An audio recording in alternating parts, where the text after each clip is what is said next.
건강하시고 늘 복되고 아름다운 삶이 되시기를 주님의 이름으로 축복합니다. 반갑습니다. 늘 건강하시기 바랍니다. 코로나에 감염되지 아니하고 끝까지 안전하시기를 축복합니다. 어느 날 쥐 한 마리가 자기 친구 만나려고 길을 가다가 그만 싸나운 고양이를 만났답니다. 위기를 맞이한 거예요. 고양이 앞에 쥐라고 하잖아요. 꼼짝없이 이제 죽게 됐는데 갑자기 교회당에서 그 말씀이 생각나더래요. 하나님께 기도해야 돼. 아무것도 염려하지 말고 오직 기도와 간구로 너희 구할 것을 감사함으로 하나님께 아뢰라. 그 말이 딱 생각나서 하나님께 기도했더니 하나님께서 지혜를 딱 주시더래요. 그래가지고 고양이 앞에 웃으면서 아이고 반갑습니다. 나 잡아먹을 거죠? 물론이지. 그런데요, 내가 좀 전에 쥐약을 먹었거든요.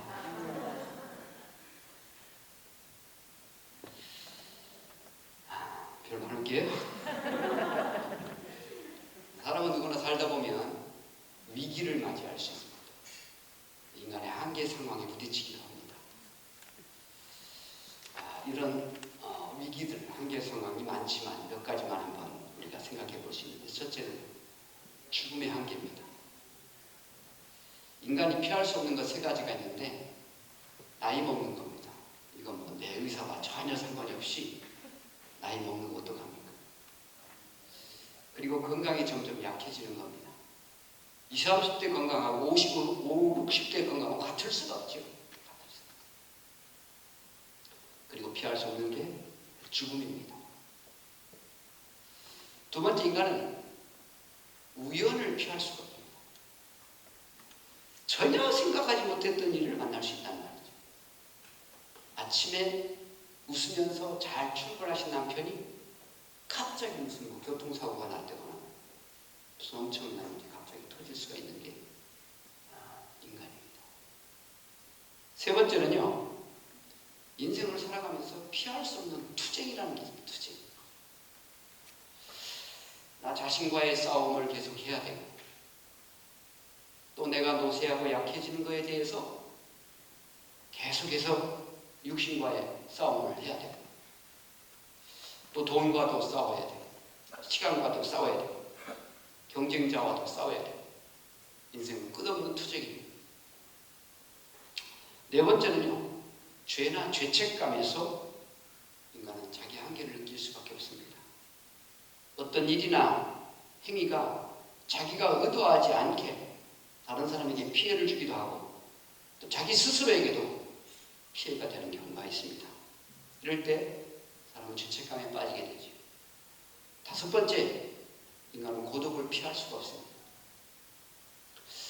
군중 속의 고독이라는 말이 있죠. 옆에 사람 그렇게 많아도요, 고독한 거예요. 사랑하는 남편이 있고 아내가 옆에 있어도 고독한 거예요. 사랑하는 아들이 이제 다 컸다고 멀리 떠나고 나면 쓸쓸한 황혼의 고독을 맞이합니다. 그러니까 이 어린아이들이 느끼는 고독이 따로 있고요, 노인이 느끼는 고독이 따로 있고, 젊은 사람이 느끼는 고독이 따로 있는 거예요. 여섯 번째는 방황입니다. 방황. 뭐 10대, 20대만 방황하는 게 아닙니다. 사실은 중년에도 방황이 있고 나름대로 방황이 있고, 그래서 중년사춘기라는 말 있잖아요. 노년에도 방황이 있을 수 있습니다.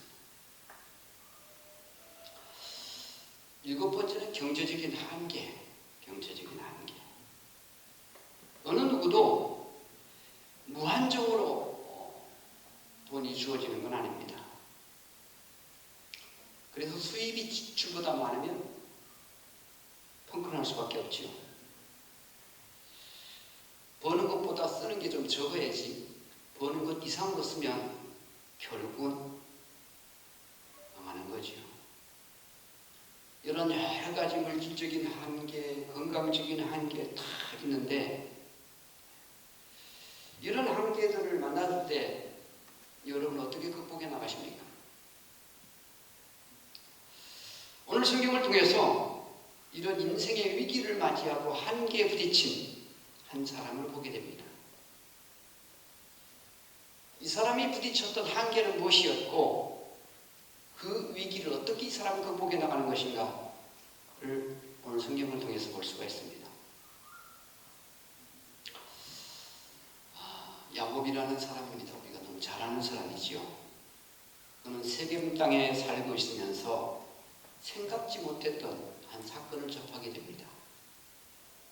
당시 사춘기를 맞이한 막내딸 디나가 세상에 대한 호기심을 이기지 못해서 가지 말아야 할 곳을 갔다가 그만 큰 낭패를 당하고 말았습니다. 이방인의 축제에 갔다가 거기서 그 땅 세겜 추장의 눈에 들게 되고 결국은 그 추장에게 성폭행을 당하고 말았습니다. 그리고 세겜에 감금되어서 집으로 오지도 못하는 거예요. 자, 이렇게 됐을 때에 그 세겜 추장과 그 아버지가 야곱의 집에 찾아옵니다. 이유는 청혼하기 위해서입니다. 세겜은 디나라는 야곱의 딸을 성폭행하고 그리고 나서 그 마음에 오히려 그 디나를 사랑하는 마음이 자꾸 일어나서 내가 저 여자하고 결혼해야 되겠다라고 하면서 그 부모를 찾아온 거예요. 그래서 청혼하는 거예요. 우리 둘이 결혼시켜 달리는 거예요. 그때 야곱의 많은 아들들, 이미 다 장성한 아들들이죠. 그러니까 디나의 오빠들이잖아요. 같이 그 자리에 있으면서 좋다! 청혼을 받아들이겠다. 그러나 한 가지, 우리는 하나님의 백성들이다. 그러므로 당신들이 우리와 어떤 사돈관계를 맺고 잘 지내려고 하면 할례를 받아야 된다. 추장이 당신뿐만 아니라 모든 젊은 사람들이 다 할례를 받아야 된다. 그러면 우리가 허락하겠다. 그랬더니 아이고 뭐 그 정도야 우리가 왜 못하겠느냐. 그러면서 이제 세겜 땅에 돌아와서 젊은 사람들을 설득합니다. 두 가지로 설득합니다. 첫째는 저 이스라엘 족속들 아주 미인들이 많다. 우리하고 서로 잘 지내면 그 여자들을 데려다가 우리가 이 결혼 못하는 중각들 결혼 문제 해결할 수 있다. 또 한 가지는 그들과 함께 살게 되면 그들은 큰 부자인데 우리가 그 부를 같이 누릴 수 있다. 이 두 가지를 가지고 설득을 했더니 젊은 청년들이 그럼 좋다고. 우리도 할례를 받겠다고. 그러면서 이제 그 세겜 추장을 더불어서 많은 젊은이들이 다 할례를 받았습니다. 그리고 할례를 받고 나서 꼼짝 못하는 상황이잖아요. 이럴 때에 이 야곱의 아들들이 그 마을에 들어가서 그 부족의 남자는 남자를 다 죽여버려요.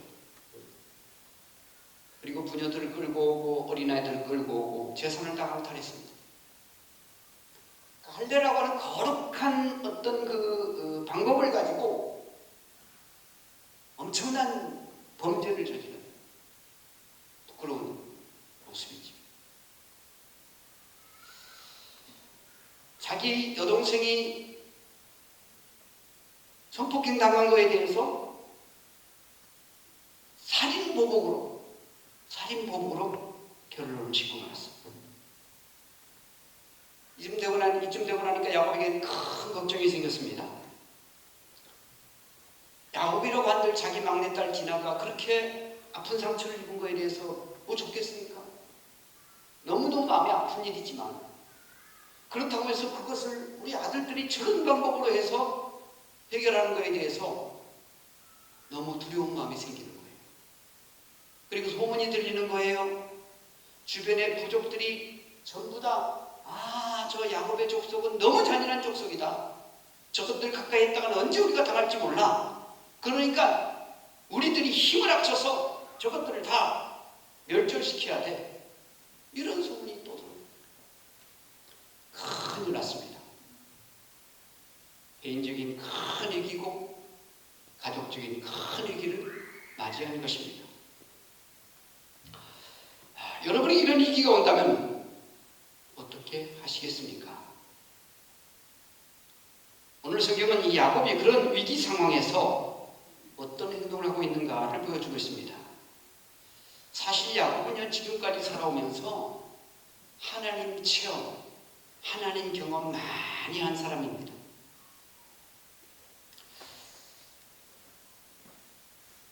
그는 고향 땅에서 아버지를 속이고 형을 속이고 그리고 형의 복수가 무서워서 결국은 같이 살 수 없는 지경이 안 되니까 먼 길을 떠납니다.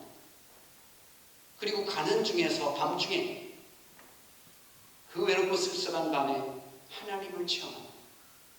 하늘 문이 열리고 하나님의 음성이 들리고 내가 너와 함께 있어 내가 어디로 가든지 너를 지키며 너를 이끌어 있다고 돌아가게 할 것이다. 내가 네게 허락한 것을 다 이리까지 너를 떠나지 아니하리라. 그런 하나님의 축복 음성을 듣게 되는 거죠.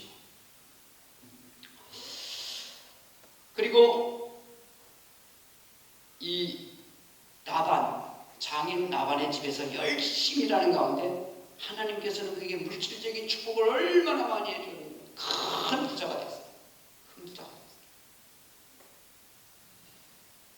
그래서 이제 그렇게 큰 부자가 된 것을 보고 장인이 기뻐해야 할 텐데 오히려 장인이 시기 질투가 나고 자기 재산을 다 뺏은 것처럼 그런 생각을 하는 거예요. 그래가지고 야곱을 잡아 죽이겠다는 그런 이상한 낌새를 야곱은 알아차리고 밤중에 조용히 자기 아내와 자기 재산을 다 끌고 도망 나옵니다. 그걸 나중에 라반이 알고 나서 군사를 동원해서 추격을 합니다. 그때도 하나님께서는 하나님의 군대 마하나임을 보내셔서 그를 지켜주십니다. 그는 야복강 나루터에서 하나님으로부터 이스라엘이라는 축복 음성을 듣기도 합니다. 자기를 잡아 죽이겠다고 했던 고향의 형 에서의 마음을 하나님이 눈 녹듯 풀어주시면서 두 형제는 극적으로 화해하는 그런 체험도 하게 됩니다. 야곱은 순간순간마다 위기마다 과정마다 하나님의 도우심의 손길이 항상 함께하였던 것을 계속 체험하고 산 사람이에요. 이런 야곱에게 가정적으로 큰 위기가 불어닥친 것입니다. 이때 그런 위기 가운데 있는 야곱에게 하나님이 찾아가십니다. 기가 막히죠? 하나님이 찾아가십니다. 1절을 한번 보세요. 35장 1절 시작. 하나님이 야곱에게 이르시되 일어나 베델로 올라가서 거기 거주하며 네가 내 형 에서의 낯을 피하여 도망하던 때에 네게 나타났던 하나님께 거기서 제단을 쌓으라 하신지라. 그 위기 가운데 빠져있는 야곱에게 하나님이 나타나셔서 두 가지를 명령하십니다. 베델로 올라가라. 다른 하나는 거기서 하나님께 제단을 쌓아라. 두 가지. 그럼 왜 하나님께서 야곱에게 베델로 올라가라 말씀하셨을까요? 베델은 야곱과의 어떤 의미를 가지고 있는 건가요? 베델이라는 뜻은 하나님의 집이란 말이지요. 그건 뭐 다른 사람이 지은 게 아니라 야곱 스스로가 지었던 이름이에요. 야곱이 늙고 병들고 눈먼 아버지를 속이고 그의 형 장자의 그 에서를 속이고 그 자기가 장자도 아님에도 불구하고 장자권을 빼앗았잖아요.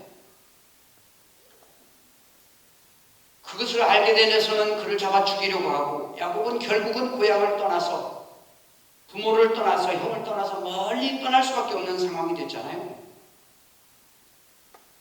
그 조금 전에 말씀드린 것처럼 그렇게 먼 길을 떠나는 가운데 밤중이 되었을 때 하나님이 그를 만나주시는 거예요. 쓸쓸하고 외로운 밤에 하나님이 그에게 오셔서 나는 너의 할아버지 아브라함의 하나님이고 너의 아버지 이삭의 하나님이고 또한 야곱 너의 하나님이다. 그러면서 내가 늘 너와 함께 할 것이다. 내가 너를 떠나지 아니할 것이다. 그리고 아버지와 아들로 손자까지 이어지는 그 축복이 다 이루어지기까지 내가 너와 함께 하겠다. 너를 떠나지 않겠다. 이런 엄청난 축복의 말씀을 받게 되는 거예요.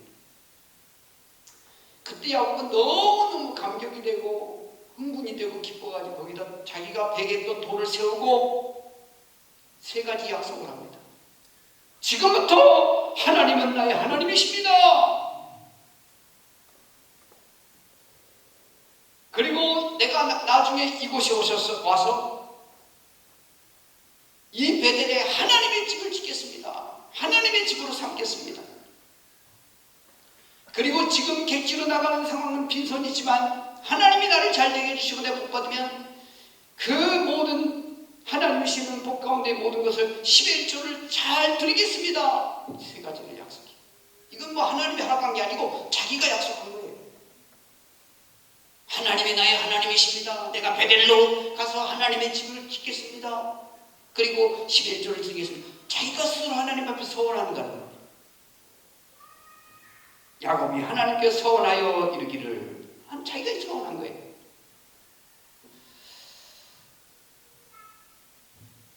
그런데 야곱은 결국은 정말 객지에 나가서 큰 부자가 돼요. 너무 잘 돼요. 성공했어요. 그래서 바단나람에서 돌아온 후에 그럼 어디로 갔어야 돼요? 약속 지키려면 베델로 갔어야죠. 베델로 가지 않아요. 숫곳과 세겜이라는 곳에 정착했습니다. 그리고 10년이 지나도록 까맣게 그 약속을 잊고 있었습니다. 그래서 큰 불행한 사건을 만나게 된 겁니다.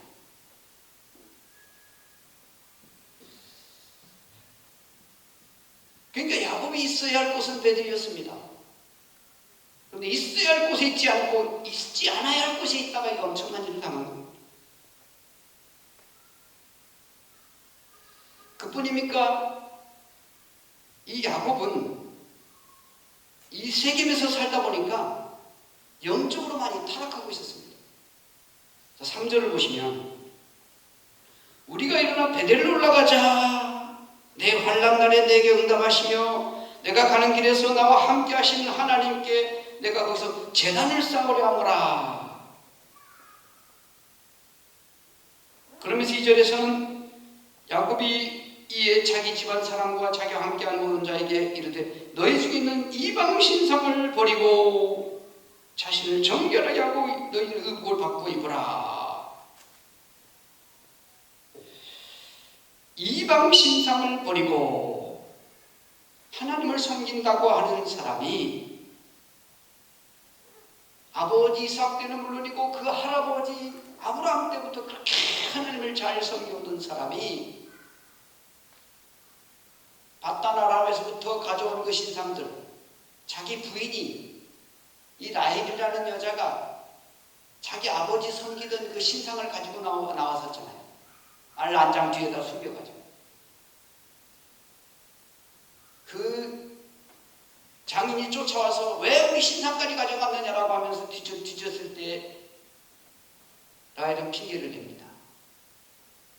내가 지금 한 달에 한 번씩 치르는 그 사건 때문에 내가 말한 얘기 내릴 수가 없습니다. 이해해 주세요. 그러고서는 그냥 말해서 내리지 않고 끝까지 그걸 숨겨가지고 잘 가져왔단 말이죠. 그러니까 신앙생활을 하면서도 자신이 있어야 할 곳에 있지 않았고 자신이 해서는 안 되는 우상숭배에 빠져 있었습니다. 그러다 보니 아주 불행한 일을 당하고 말았습니다. 그때 하나님께서 이런 야곱에게 찾아오셔서 베델로 올라가라. 이거 뭐예요? 네 자리를 바로 찾아라. 네가 있어야 할 자리가 여기가 아니다. 네 자리를 바로 찾아라. 세겜을 떠나라. 약속의 땅 베델로 올라가라. 거기서 예배를 드려라. 제단을 쌓아라. 제단을 쌓는 게 구약의 제단이지만 신약에 보면 예배잖아요. 예배 드려라. 예배를 회복해라. 예배 드리는 삶을 살아라. 하나님과의 관계 속에서 살아라. 그런데 1절과 2절 사이에 생략된 것이 있습니다. 그것은 하나님의 말씀을 듣는 순간 야곱의 눈이 띄었다. 지금 깜깜하고 불안했던 이런 상황 속에서 미래가 열리는 것을 보고 있는 거예요. 내가 이 엄청난 위기, 이것을 당하게 되는 것은 하나님과의 약속을 잊어버리고 믿음을 잊어버리고 내가 있어야 할 곳에 있지 않았고 내가 하지 말아야 할 것을 함으로 인해서 결국은 내 책임이다. 내 책임이다. 그런데 그렇게 못난 나를 하나님은 잊어버리지 아니하시고 나를 찾아오시는 하나님, 그것을 야곱은 깨닫는 거예요. 와, 나는 잊고 살았는데 20년 전에 약속한 걸 잊어버렸고 10년 동안 세겜 땅에 살면서 잊어버리는 세월. 그런데 하나님은 나를 한 번도 잊지 아니하셨고 한 번도 나를 떠나지 아니하시고 나를 보고 계셨구나. 나를 알고 계셨구나. 그렇기 때문에 이 야곱은 그런 하나님을 깨달으면서 우리가 하나님께로 나아가서 이 베들에서 제단을 쌓으려 하노라. 그랬더니 모든 가족들이 자기의 이방신들을 다 신상들을 귀에 귀골이 다 거기에도 이상한 그 신들을 새겨놓고 있는 것들을 다 내놓습니다. 그랬더니 야곱이 세겜 근처 상수리나 마을에 다 그걸 묻어버려요. 땅속에 다 묻어버려요. 그리고 베델로 올라가는 겁니다. 그리고 5절에 보면 그들이 떠났으나 하나님이 그 사면고를 둘러 크게 두려워하게 하셨으므로 야곱의 아들들을 취하는 자가 없었더라. 야곱이 굉장히 불안해하던 것, 걱정하던 것, 다른 부족들이 연합군을 형성해서 자기들을 치고 자기들을 멸절시킬 것이다 라고 하는 그 불안감, 하나님이 막아주셨다. 하나님 막아주셨다. 그래서 우리는 이런 말씀들을 보면서 내 스스로 하나님 앞에 외칠 수 있습니다. 하나님은 나의 하나님이십니다.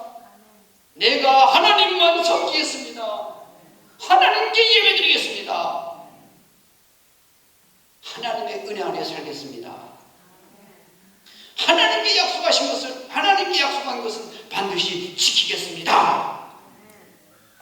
그럴 때 우리의 대적들을 하나님 떠나게 해주시고 우리를 괴롭히던 장애물들을 제거해 주시고 지긋지긋했던 과거와도 작별하게 해주실 것입니다.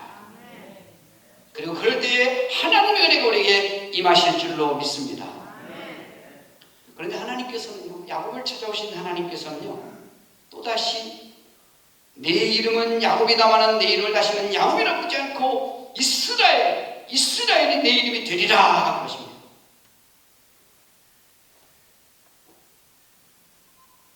(10절에) 보시면 하나님의 그에게 이르시되 내 이름이 야곱이지만은 내 이름을 다시는 야곱이라 부르지 않겠고 이스라엘이 내 이름이 되리라 하시고 그가 그의 이름을 이스라엘이라 부르시고, 그러면서 11절로 13절까지 하나님이 야곱에 대해서도 귀한 은혜 말씀을 주시는 거예요. 위기 가운데 있는 야곱을 찾아오신 하나님께서 그 찾아오신 하나님이 어떤 분이신가를 계시해 보이십니다. 그 첫 번째는 전능하신 하나님. 11절에 하나님께 이르시되 나는 전능한 하나님이라. 전능한 하나님이라. 전능하다는 말은 할 수 없는 것이 없다는 거예요. 모든 것을 다 할 수 있다는 거예요. 여러분, 능력이 없는 사람은 약속을 하고도 지키지 못합니다. 그러나 하나님은 전능하신 하나님이기 때문에 어떤 약속을 했든지 간에 반드시 지킬 수 있는 하나님이신 줄로 믿습니다. 두 번째는 복 주시는 하나님, 복 주시는 하나님.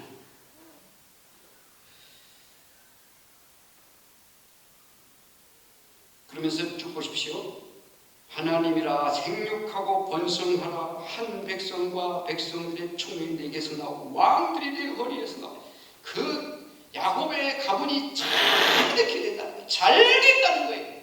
그 가문에서 왕들이 나오게 될 것이고, 그를 통해서 한 민족이 이루어지고, 또 그 민족을 통해서 참 만민이 복받게 하는 거예요. 할아버지 때 약속받은 그 약속들이 다시 한번 야곱에서 확인되고 있는 거예요.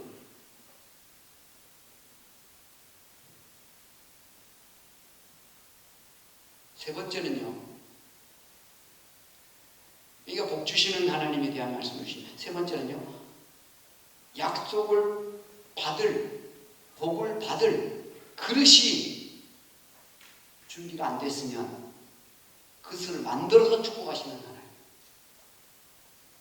변화시켜서라도 약속을 지키시는 하나님.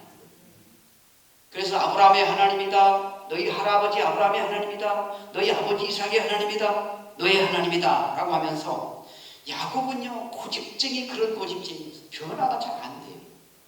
지독지독 고집쟁이. 그래서 하나님께서 야곱에게 개입하십니다. 그러면서 뭐라고 그러세요? 다시는 야곱이라고 하지 마라, 이스라엘이라 하리라.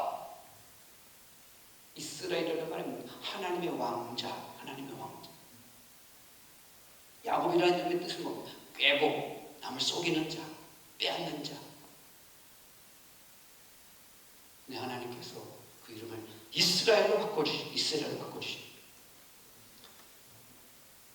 그러니까 너는 고집쟁이고 도대체 변화가 안 되지만 하나님이 전능하신 하나님이기 때문에 그 고집증이 얼마든지 변화시킬 수 있고, 아직 복받을 그릇이 안 되지만 얼마든지 복받을 그릇으로 하나님 만들어 주신다는 거죠. 하나님이 하신다는 거죠. 말씀을 마치려고 합니다. 사람이 살다 보면 누구나 위기가 있을 수 있습니다. 한계 상황에 부딪히기도 합니다. 저도 위기가 있을 수 있고 여러분에게는 위기가 있습니다. 이럴 때 우리가 해야 할 일이 뭘까요? 전능하신 하나님, 복 주시는 하나님, 나를 변화시키시는 하나님, 그 하나님 만나기 위해서 베델로 올라가야 할 줄로 믿습니다. 새벽에 나오셔도 되고 밤중에 나오셔도 되고 언제든지 하나님의 교회가 열려있는 사랑하는 성도 여러분, 제자리를 찾기를 바랍니다. 제자리는 베델입니다. 책임이 아닙니다. 책임으로 자꾸 가다 보면 내 자식이 어떤 일을 만나는지, 내 인생이 어떤 위기를 만나는지 아무도 장담할 수 없어요. 그러니 책임을 버리고 베델로 가시기를 바랍니다. 베델은 하나님이 계시는 곳이고 하나님 만나는 곳이고 하나님의 은혜 안에 사는 곳입니다. 우리의 베델을 마음에 품고 늘 주님과 동행하며 승리하시는 주님의 이름으로 축복합니다. 아멘. 기도하시겠습니다. 하나님, 우리 인생 살다 보면 여러 가지 위기를 많이 만날 수밖에 없는 것을 고백합니다. 이럴 때에 방황하면서, 당황해하면서 여기저기로 막 뛰는 게 아니라 우리 하나님 계신 베델을 향한 우리의 마음이 열려지게 하옵소서. 시온에 대로가 있는 자가 복이 돋아셨사오네. 하나님, 베델에 가서 하나님 만날 때 하나님은 오히려 전화 이복이 되게 하시고, 아픔이 변하여 기쁨이 되게 하시고, 슬픔이 변하여 즐거움이 되게 하시고, 실패가 변하여 성공되게 하시는 하나님이신 줄로 믿습니다. 하나님께 예배드리며 하나님을 만나갈 때 우리 하나님께서 우리의 삶에 놀라운 변화를 일으켜주시고 놀라운 은혜와 축복으로 역사하실 줄로 믿습니다. 그래서 오늘도 베델을 사모하며 늘 주님과 동행하는 하나님의 사람 되게 하옵소서. 예수님의 이름 감사 기도하옵나이다.